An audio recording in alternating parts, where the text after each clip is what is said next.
Olá, meu nome é Paula, eu sou médica do Núcleo de Doenças Agudas Transmissíveis da Covisa e hoje nós vamos conversar sobre as orientações para um retorno seguro às aulas presenciais na cidade de São Paulo no contexto da pandemia da Covid-19. A Covid-19 é uma infecção respiratória aguda causada pelo novo coronavírus, o SARS-CoV-2.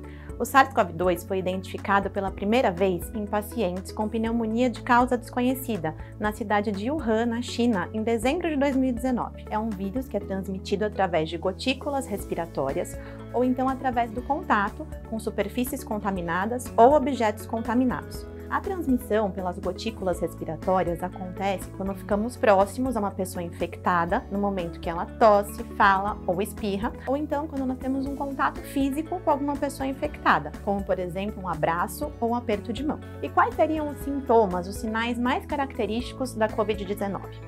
Então, a infecção pelo SARS-CoV-2 pode se manifestar desde quadros totalmente assintomáticos ou quadros muito leves, até quadros graves, com insuficiência respiratória. Quem a gente pode considerar como um caso suspeito de Covid? Então, é um suspeito de Covid toda pessoa que apresentar uma síndrome gripal. A síndrome gripal é caracterizada pela presença de 2 ou mais dos seguintes sintomas: febre, tosse, coriza, dor de garganta, dor de cabeça, perda de olfato, perda de paladar e também pode estar acompanhada por falta de ar. É importante lembrar nas crianças de considerar a obstrução nasal como um sintoma e lembrar também que na Covid-19 a febre pode estar ausente, mas podem acontecer manifestações gastrointestinais, como por exemplo a diarreia. Então, nas escolas, é importante acontecer um monitoramento das condições de saúde dos alunos, professores e colaboradores para que a gente consiga identificar rapidamente os casos suspeitos de Covid. Então, deve-se orientar todos os alunos, os professores e os colaboradores que apresentarem sinais e sintomas compatíveis com a Covid-19 para não comparecerem à escola. Além disso, diariamente a escola deve fazer uma busca ativa logo no início do turno de trabalho para a identificação de pessoas que apresentem sinais ou sintomas da Covid.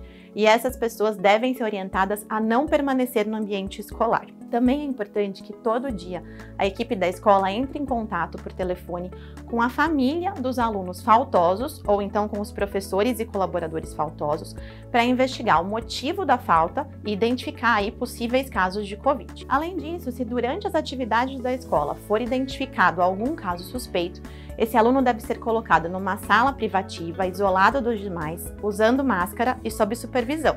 A família deve ser contatada para vir buscar o aluno e levá-lo imediatamente à unidade básica de saúde para uma avaliação. É muito importante que todos conheçam as orientações de isolamento para os casos suspeitos e também para os casos confirmados de Covid.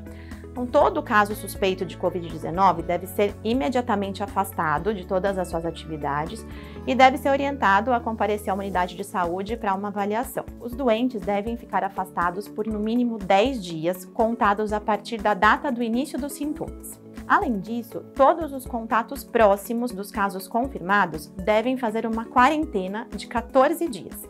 Então, não só os doentes, mas também os contatos próximos vão ser afastados das suas atividades por um período de 14 dias, contados a partir do último contato com o caso confirmado.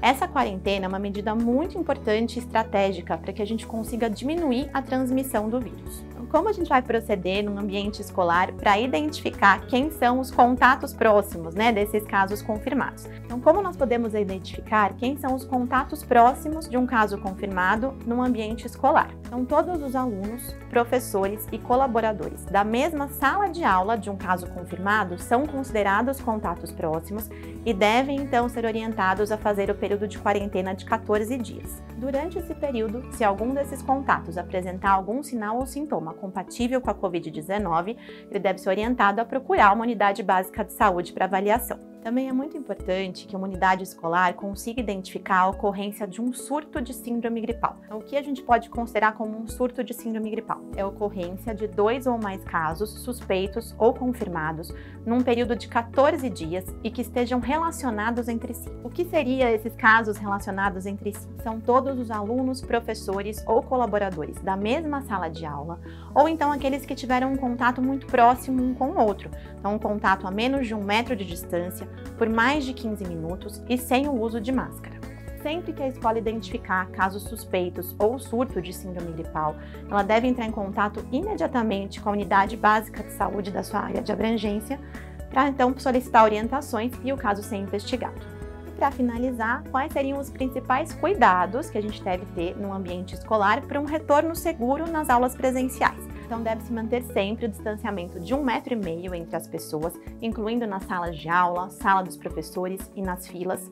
Os recreios ou intervalos devem ser feitos em revezamento de grupos, respeitando a distância de 1,5 m para evitar aglomerações, e todos os espaços utilizados devem ser higienizados depois do uso. A escola, sempre que possível, deve priorizar as atividades ao ar livre, deve-se fornecer sempre os equipamentos de proteção individuais necessários para todos os professores e colaboradores, deve-se orientar o uso de máscara sempre dentro da unidade escolar, no transporte escolar e no trajeto de casa para a escola, e orientar também com frequência a higienização de mãos de alunos, professores e colaboradores. Para mais informações e orientações sobre a Covid-19, vocês podem acessar o site da Secretaria Municipal de Saúde e consultar as notas técnicas e documentos técnicos já publicados.